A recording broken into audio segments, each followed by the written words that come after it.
You can tell a lot about a person when life gets uncomfortable, not when things are easy, not when money is good and relationships feel smooth. I mean, when you are eating dirt, when the season is tight, when you thought you would be further along by now, that is where attitude shows up. And attitude is not some cute motivational quote. Attitude is the framework you live inside. It is what decides whether you fold or you endure. Today, we are talking about the attitudes that take you far in life, not just in business, not just in parenting, not just in relationships, in life. Welcome to the Becoming Her podcast. I am Faye, and this is a space for women who want to live with strength, wisdom, and conviction, not emotional chaos.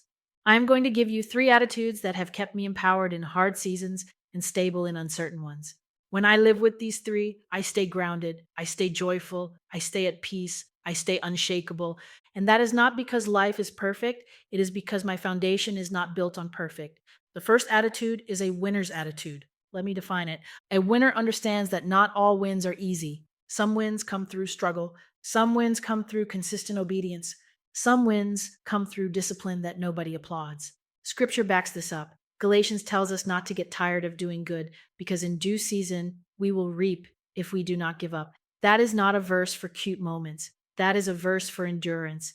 A winner knows there will be valleys and mountaintops. Sometimes it is uphill.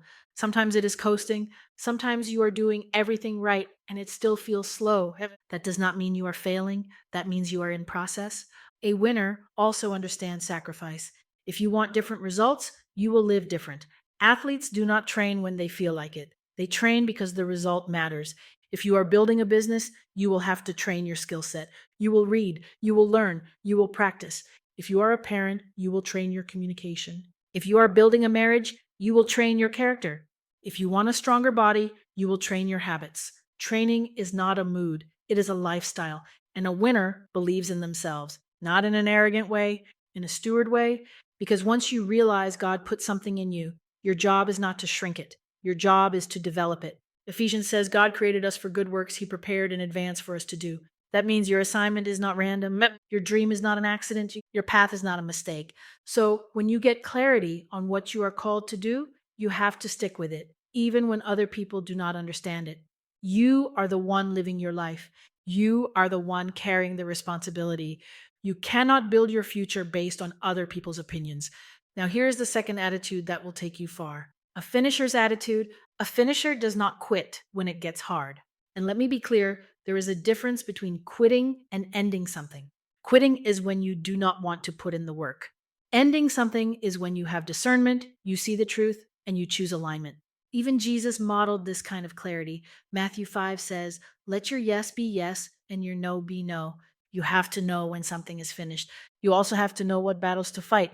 Not every battle is your assignment. Some battles are distractions.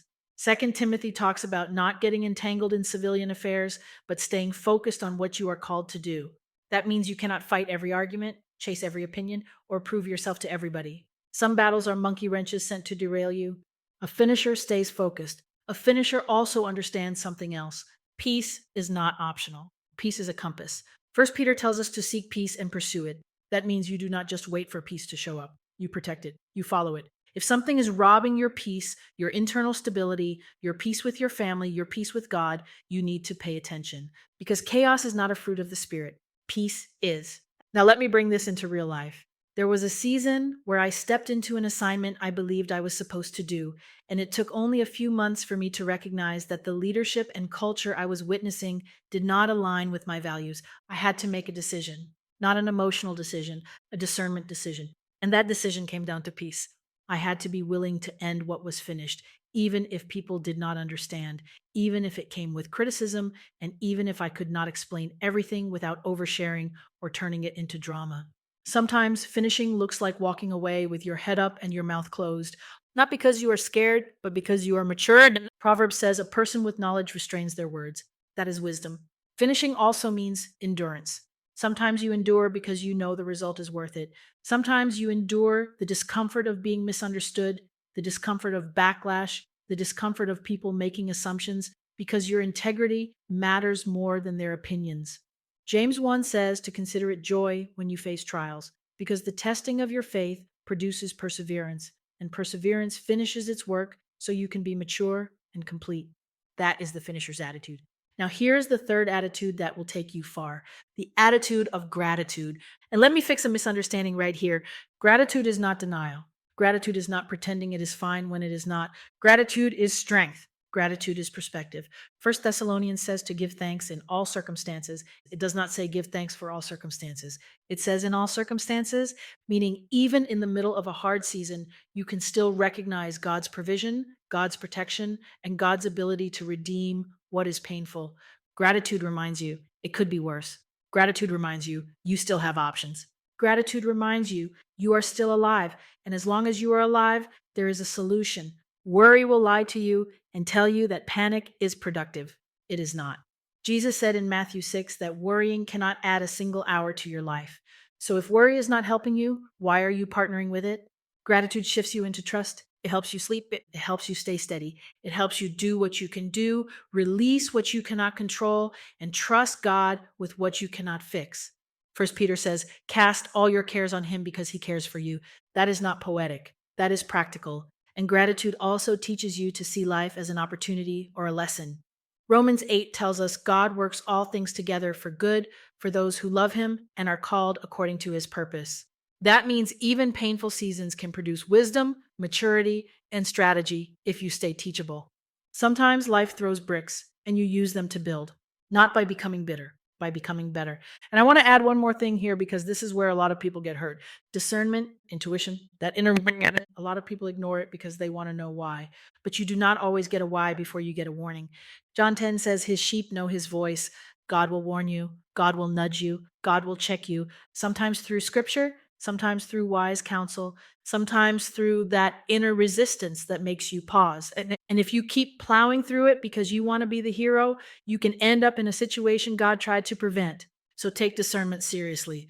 Proverbs says, trust in the Lord with all your heart and do not lean on your own understanding. That is the correction right there. You do not have to understand everything to obey. You do not have to see the whole future to make a wise decision today. So let me land this. 3 attitudes that will take you far in life: a winner's attitude, a finisher's attitude, and an attitude of gratitude. If you build your life on these, you will be stronger than your circumstances. You will not be tossed around by every hard season. You will not crumble every time something does not go your way. You will live empowered, stable, and clear. Let me recap it. A winner's attitude understands that winning includes struggle, sacrifice, and training, and it keeps believing even when it is slow. A finisher's attitude refuses to quit, stays focused on the right battles, and follows peace as a compass. And an attitude of gratitude stays grounded in trust, refuses panic, and sees every season as a lesson or an opportunity. If this episode helped you, share it with someone who needs stability right now. And if you want more resources, go to FayeJonesLive.com. I will see you in the next episode.